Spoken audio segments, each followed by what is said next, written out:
Hi, my name is Timmy Tokwe, and this is you're welcome to Book Universe, a book club, particularly geared towards enhancing the emotional intelligence of young people, our young readers. Of course, adults are also welcome to this platform. And for this month, we're reading the book You Have a Brain by Dr. Ben Carson, a teenager's guide to thinking big, a teen's guide to thinking big. Now, Dr. Ben Carson is a neurosurgeon. This is a recap for those who are just doing this video for the first time. Those who are just watching this video for the first time. Now, Dr. Ben Carson is a neurosurgeon. We're grateful to have him alive in this dispensation and this time. We've had of geniuses like of course, artistically, William Shakespeare. We've had of Albert Einstein, but this is one genius in our day and time, and we're so privileged to have him.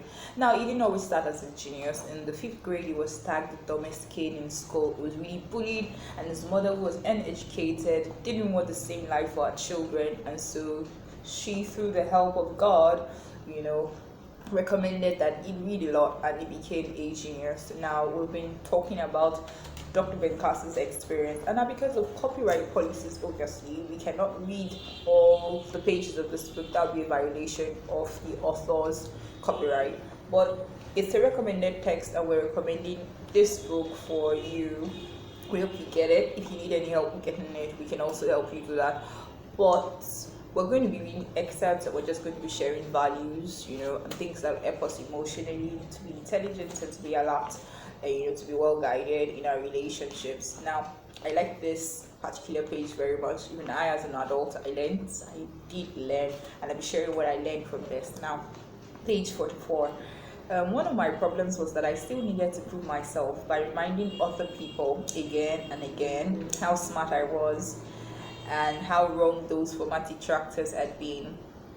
It took a while for me to understand how my boasting was only evidence of my insecurities and the subconscious means of getting back at the kids who had called me stupid back in the 5th grade.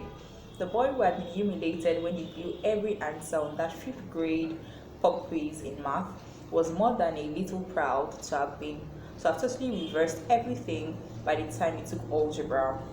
On one midterm test, the algebra teacher added 2 extra credit questions.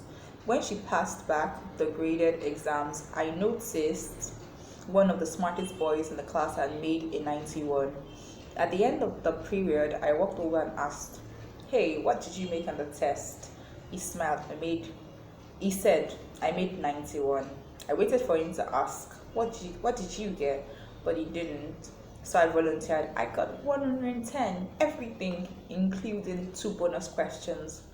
"That's so," he responded as he turned and headed for the door. "Well, maybe you'll do better next time," I called after him. "Yeah," he answered without ever looking back. "If you need any help, let me know." He didn't acknowledge that he heard me. Another time in 9th grade, I confronted one of my classmates who never treated me well. No matter how hard I tried to be friendly. "Why are you so hostile?" I asked him. "Why don't you like me? Why do you hate me?" "Because you're obnoxious," he replied. "You know so much, and you make sure everyone knows it." I don't remember what I said or if I said anything at all. I may have just walked away, but I never forgot those words or how hard they hit me. I thought, in 5th grade, everyone laughed at me because I didn't know anything. Now they hate me because I act as if I know everything. My classmates' cutting words made me aware of how insensitive and overbearing I had been.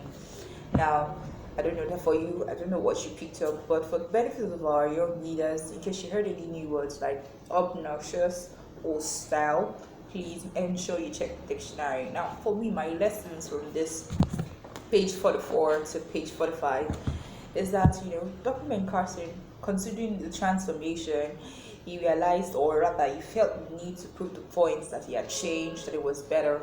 And it was really rubbing it in other people's faces that he had become smart. Nobody likes to show off, really. That's the truth. Not your siblings, not your friends, not your colleagues. Nobody likes to show off. Nobody likes to know it all, because it's a very competitive mentality, sometimes very much uncalled for. Like, for example, I don't have to show that I'm female. Who wants to believe I'm female? Take it. Who doesn't want to believe? Leave it. But my point is, there's a saying in legal language. The fact speaks for itself. The fact speaks for itself. You don't have to show everybody that you're smart. You don't have to and it's really tiring. It's exhausting. It's like living like you're a doll for people's assessment. You want everybody to believe you're this and that. What about you? It deprives you of inner peace. Now, another thing that I learned from Dr. Ben Carson here is that, he wasn't too arrogant to ask the question why. When he asked that fellow, who didn't like him in school, he asked him, he was brave enough to ask, please, why don't you like me? Why are you hostile? He had been thinking about it. He used his brain, like his mother, would always advise. He was trying to process the whole thing, and then he asked and he got an answer. And one thing about Dr. Ben Carson I like here is that it wasn't defensive. A lot of us, when we hear, critical evaluations of us, we become defensive.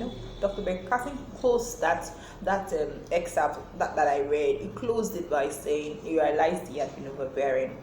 And of course that made him better.